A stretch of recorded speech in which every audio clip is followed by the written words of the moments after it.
the safety of the people, I think the American government has the right to do whatever. There's laws in place, they need to be enforced. Every year, my insurance payments, my premiums go up. Something's got to be done because there's a lot of people running around without health care. Obviously, there's a lot of debate as to whether illegal aliens are a positive influence on this economy. It's hard for us to afford everything the way it is, and then for us to have all kinds of other people to support. But we are a country of the free, and so I think we have to be very open-minded. I just think proper education, learning the right things. When I look on television and I see 3 separate shooting incidents, I think they need to get tough with it. Straighten out the politicians. Keep to their word, and to be honest, I think that's important. They make a lot of decisions which sort of impact my life, impact the children's lives. I think it's an obligation to vote. I think we all need to do that. Welcome everyone, I'm Tom Overlake. KSMQ in partnership with KTTC-TV is very pleased to present to you Election 2006, a series of conversations designed to aid you in voting in November.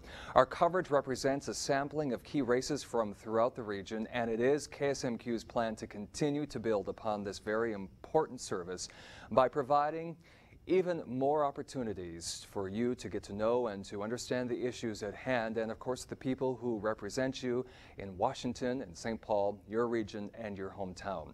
We are joined today by Democrat Robin Brown and her Republican opponent, Matt Benda, both who are vying to represent you as state representative in District 27A. I will be asking questions compiled by our internal election team, and most importantly, questions submitted by you, the viewers. And neither of the candidates has been provided with the questions prior, so let us start with the big topic, it seems, in this race is health care. What are people saying to you when you talk to them going door to door? And Matt, we'll start with you. You know, Tom, obviously providing a good quality health care for people is important. So what I hear the most is people want coverage and they want affordable coverage. And yet at the same time, they want to make sure that the cost of government stays within control. In other words, let's try to find ways to make health care more affordable, more efficient. We've done some good things over recent years to do health savings accounts. In other words, have people invested in their funds and allow them to carefully choose when and where they need health care. So I think people want accessibility, but they don't want to pay too much. I mean, that's really, we got to keep it affordable for them and to make sure taxes don't go up. Robin, what are you finding about health care? I think that to add to that, the other thing that they want is they want flexibility and they want quality health care. When I talk to people in the community, what I've noticed is that the ones that are really worried about health care, of course, are those that are not covered by health care insurance. Maybe they work multiple jobs and they just don't put in enough hours of work to qualify for the insurance program. Or maybe they have had some kind of disability that has really depleted their insurance and any coverage that they would have. And these people are really concerned about their health care coverage. Also, people with families, with grandparents that are in long-term health care facilities. These are people that are concerned about how am I going to pay for the ones that I love, their health care services over an extended amount of time. And what do you say to the families who have grandparents, great-grandparents who need prescription medication, or just anybody who needs prescription medication, and we see these astronomical costs and so many folks who can't afford it? What do you offer to them as a solution? Well, I know there's a lot of things that we need to be talking about, and the main thing that I want to say is that we need to keep the conversation open. And that means that we need to talk about a lot of different possibilities for funding our health care. But first of all, I want to say that, you know, I really believe that we should take responsibility to see that all Minnesotans are covered and can be covered with affordable, accessible, and quality health care, with the flexibility as well that we want as citizens. Mm-hmm. What do you say about that, Matt? You know, certainly there is a difference of opinions between the two of us in terms of how to provide health care. My opponent has come out in strong support of universal health care. In other words, health care is a right. We should provide it as a statewide benefit. I certainly come at it from a perspective of we have the lowest rate of uninsured individuals in the state of Minnesota of any state in the country. I think we're doing a very good job. We have a state-of-the-art healthcare system here in Minnesota, and certainly in southern Minnesota. I think we should continue to find ways to make that more affordable to families, make it privately provided through employers, and if we need a safety net, let's put that safety net in place. But I certainly disagree that the taxpayers can afford to foot the $1.4 to $1.6 billion bill that would come with universal health care. Let's move on to education. Are our students being equipped in the educational system as we know today, or what kind of improvements need to be made? Robin.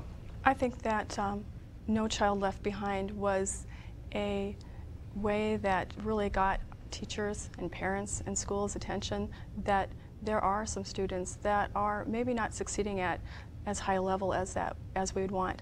And although I'm not in support of the way No Child Left Behind has been implemented because of the punitive nature of it to schools and districts as they're trying to succeed with more needy students, I think that we need to continue to try to serve all our students, recognizing that we have a very diverse population, especially here in the Albert Lea area, where we have a population that is somewhat movable. They don't stay in the area always so much.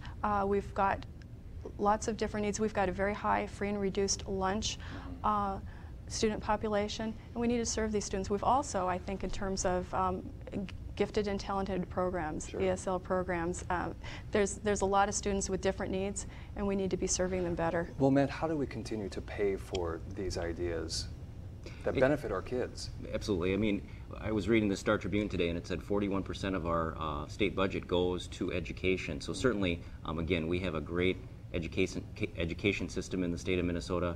We have the Albert Lea School District, but we also have a number of wonderful regional school districts, whether it's Southland or Alden-Conger. Again, we have a lot of great school districts that have done a good job to provide good quality options to students and give them a lot of opportunities. In terms of funding, it's my fundamental belief that again, we should target some areas in education. There's some areas and some holes that we need to fill. For example, I support funding all day, every day kindergarten. Let's target some of the high school class sizes to make sure our math and science curriculum is solid and the class sizes don't get too large. And most importantly, we have to address that funding disparity issue. In other words, we still get thousands of dollars less per student in greater Minnesota than they get in the metropolitan area. There are reasons for that. Again, there's different demographics, but the reasons are falling by the wayside. We need to continue to close that disparity gap to make sure our local schools are strong, not only the big districts, but the small districts as well. In this conversation, we're offering the candidates to offer question to their opponent. And so, Robin, I want to begin with you. What is a question you have for Matt? Oh, my goodness. I think that my question to Matt would be that, considering the track record of the current administration and the fact that your party is very strong on having small government and balancing budgets and limiting immigration, but yet under this administration, our budget has a deficit larger than ever before. We're spending more money in all areas at all levels more than ever before, and 11 million immigrants have entered the country illegally. Why would anybody vote for you as a Republican candidate? Okay, Matt. Yeah. Interesting question. I think this gets to the heart of one of our differences as well. Our district has a strong tradition of being bipartisan and working across party lines. And it's my feeling, and I think many people in the district and many Democrats feel strongly that those type of partisan attacks have no place. What we have is a history here in this district of working across party lines, doing what's best for the district, and standing up for the people. So again, the questions you're asking, Ms. Brown, are, quite frankly, they're federal questions. I think it probably polls well for people to say, oh, let's tie Matt, because he's a Republican, to President Bush and the war in Iraq. But you have to admit that people understand. I mean, people, they tie you to the Republican Party, and of course, a lot of these are federal issues. But still, as a Republican, do you get people who ask you these questions? you know, the people that ask those questions about the federal issues, again, I think they're just trying to be divisive. They're trying to get me and say, well, you're Republican, therefore you're responsible for that. I mean, we could go back and say, you know what, we have the Indian casinos where they're at right now because a Democrat governor signed an indefinite compact with the Indians. Well, Robin, I'm going to ask her, where you stand on casinos? You know, so again, I think you could go back. Now it seems to be the flavor of the month to talk about Republicans because the Republicans are in administration. But I'm not afraid to say I've been active in the community, I've been active in the party.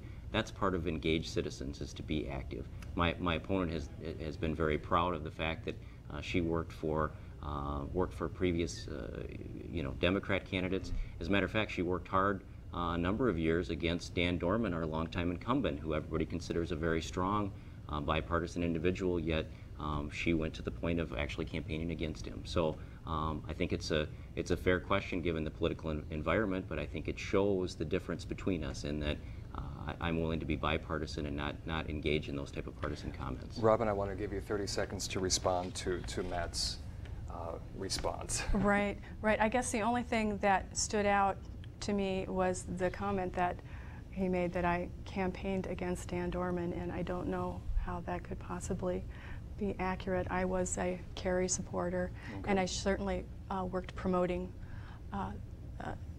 Kerry during that race. I don't know where that information, campaigning against somebody, no. So Matt, I'm going to give you the same opportunity to ask Robin a question. Sure. Robin, my question for you is, again, you've made some comments in the paper that you said you don't think it's fair to be labeled as a tax and spend individual.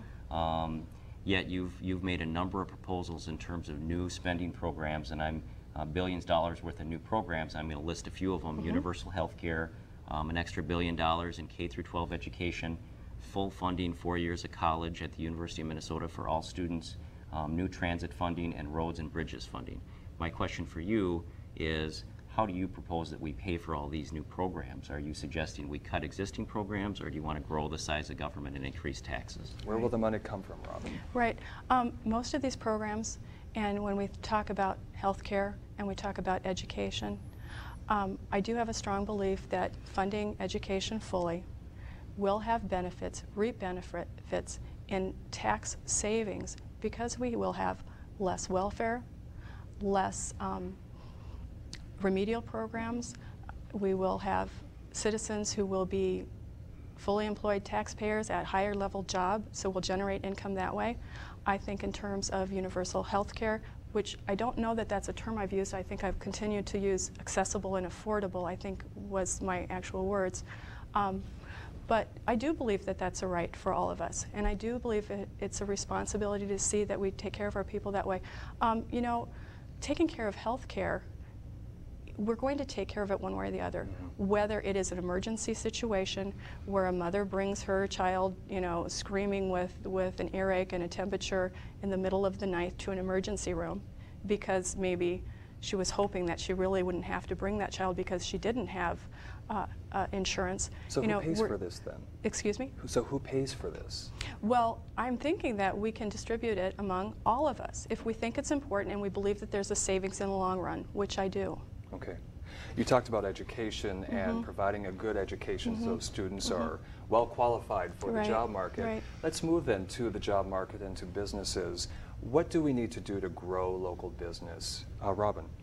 Well, I think it's going to go back to my same themes, and starting with having an educated group of students and children that grow up and want to stay in the communities. Obviously, I think that we do have to make our businesses want to come into our areas, and you know, I am not against tax situations that are going to both benefit good companies to come into our district, that will pay for the jobs, that will allow our people to have good paying jobs and insurance, and you know, because it benefits both of us to make it beneficial for a business to come into our community. Matt, same question. I don't think we can have it both ways. I don't think you can have you know, provide all these new programs and these new spending and still attract businesses. Obviously, from my perspective, my experience working with small businesses, working on economic development agency and economic development, clearly keeping a favorable tax climate and a favorable business climate is the #1 factor we need to consider in terms of attracting new businesses. So it scares me when we talk about adding new programs, new spending, and new taxes, that the result is going to be a backtracking of the progress we've made in this area. I talk a lot about the Jobs E program. It's been a tremendous program for Freeborn and Mower counties. Albert Lea alone has $50 million in new capital investment that has gone into Albert Lea just under this new Jobs E program. So that's just an example of how important it is to keep that favorable tax climate and entice these businesses to come to town. Quite frankly, if we do things like tack on to the Jobs E program a prevailing wage rider, we've seen it already in this area. Businesses go across to Iowa if they don't like our tax climate. And I think if we continue to go in the direction of adding new programs that aren't responsibly paid for, we're going to do that. We're going to lose jobs across the border, and that's my concern. Minimum wage, does it need to be raised, Matt? I certainly think we probably need to look at that. I know there's some concerns in the hospitality industry when you whether you get tip credits and those type of things, but certainly I think a livable wage needs to stay, keep up with the rate of inflation and make sure that we keep it indexed and make sure we keep an eye on minimum wage. So I'm certainly willing to take a look at that. Okay, Robin? I'm also willing to take a look at it, but when we talk about minimum wage, which is what, $6.15 an hour right now here in Minnesota. I was so pleased that it was raised.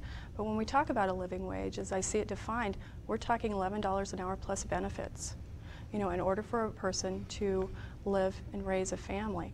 And that's certainly something that needs to be discussed. I don't know if you're willing to go that high or what you've got in mind for what would be considered minimum wage, but what would you consider?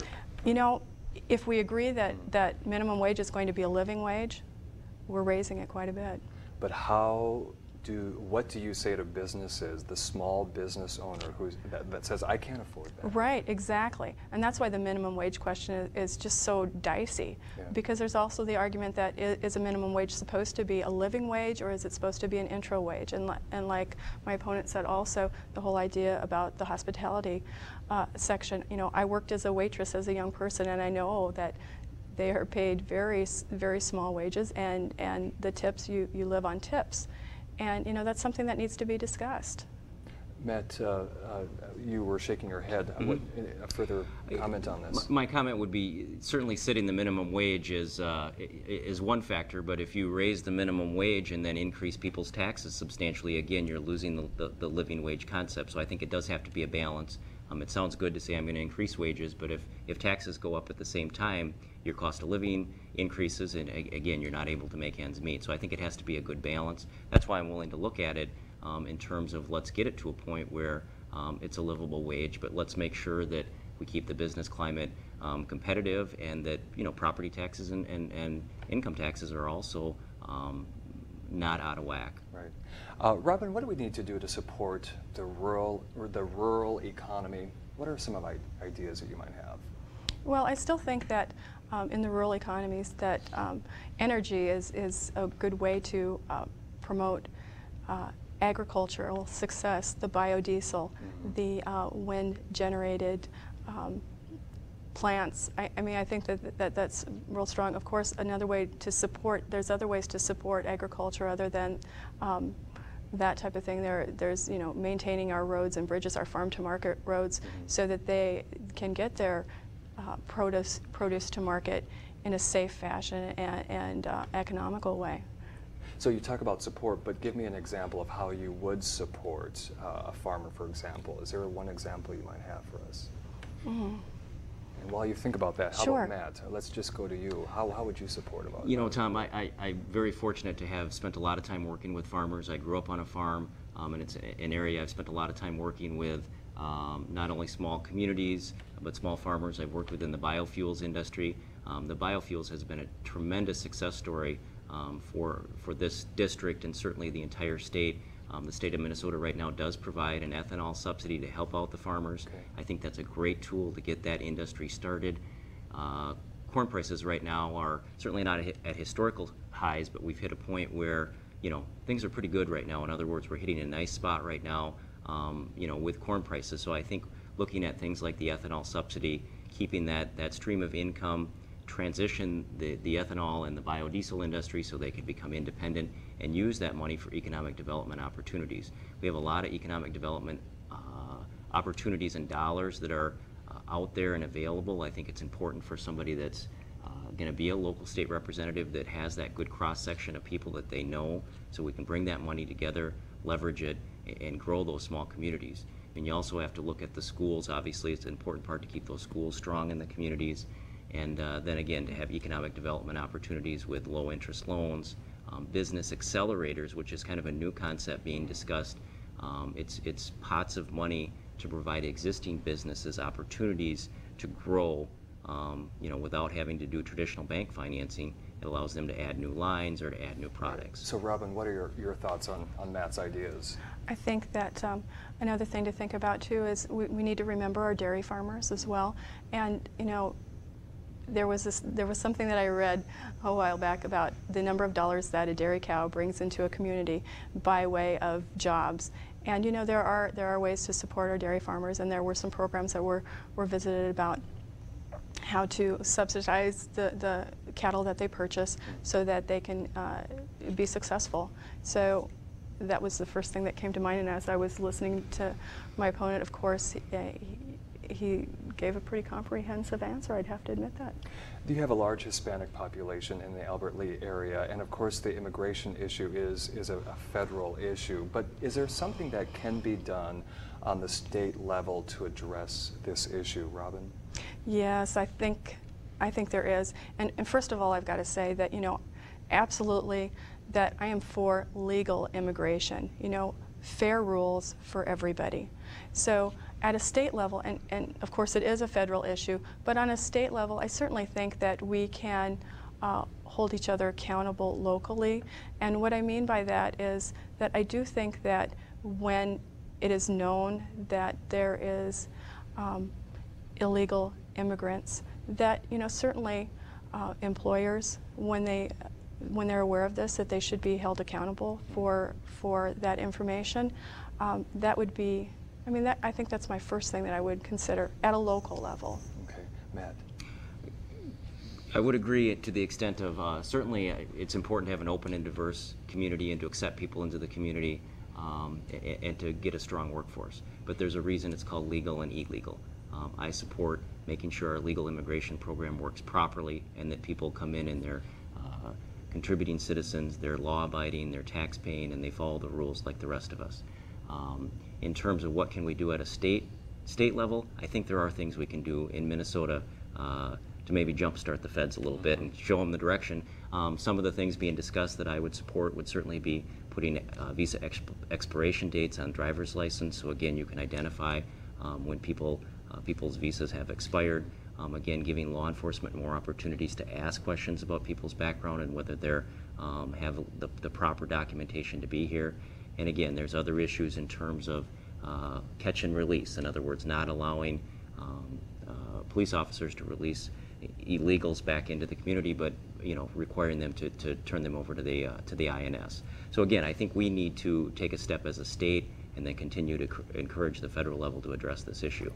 Final question, 45 seconds each. Your position on the transportation amendment that we will be voting on November 7th, Matt?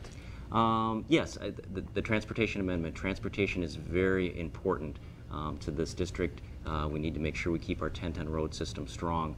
I do support the motor vehicle sales tax, and let me tell you why. I support it because, first of all, we're way overdue in terms of getting money into the pipeline to make sure that we get our roads constructed. You drive anywhere in our district and you know there's problems. The other thing I support is I know either way that I'm going to have a battle at the legislature. Whoever gets elected is going to have a battle. I hope it's me. When I go up there, I'm going to make sure we fight for, again, equitable highway funding. Making sure that the metropolitan area doesn't come in, try to rewrite the formulas and take money away from our 10-ton road system. Because that's a big concern for a lot of people in this region. Absolutely. It all comes down to, Tom, I've talked about this before, I think we need to look at more regional alliances on a political basis rather than party alliances. That's why when I hear my opponent continue to talk about the partisanship, I think in this area we need to get away from that, stick together as a region and make sure these issues are taken care of. Robin? Right. I do not support that amendment for a couple of reasons. One is that it does take dollars out of the general fund. Dollars out of the general fund are going to take away dollars from our schools, and education is my top priority. And then the other reason is I really am concerned about that there isn't any guarantee the number of dollars that we're going to get in outstate. And I think that we really need to take care of our outstate roads and bridges. I think that's setting us up for some fights that we may not need to have. So I am opposed to that. All right. Well, I wanted to give also 30 seconds. Your dream, your goal for the future of your region. Just 30 seconds. Is there something that you really wanted to see? You know, Tom, I want what's best for the district like everybody else does, and I obviously have a different way of going about doing it. I'm very proud that I ran a positive campaign. I'm very proud and humbled of the fact that the support that I've had, and I feel that my message has gotten out there. My message is that I want government to be better and not bigger. And Robin? I also have run a very positive campaign, and I'm proud of that. And you know, the only reason why I would ever bring up the differences between us as a Democrat and a Republican is because we are philosophically different. And we ran as a Republican or Democrat for a reason. Sure, we're going to work bipartisanly together when elected, but I think it's really important for us to remember who we are and where we started. Candidates, I appreciate you joining us today. Thank you. A very interesting conversation. You know, voting, of course, is one of the key ways that you have for staying actively involved in the decision-making process in this country. So we, of course, encourage you to exercise that right and privilege. Election Day, November 7th. There is more great programming coming up on KSMQ and for KSMQ and KTTC. I'm Tom Overley. So where will you be November 7th? I believe I'm going to be at the Ramada. I think you are too. Yes, I think that's where the whole town kind of congregates in the radio. On one side and we'll be on the other. Well, the radio station is there, and they set up an overhead projector where they'll put up the results, and so all the local candidates and the state candidates are usually there.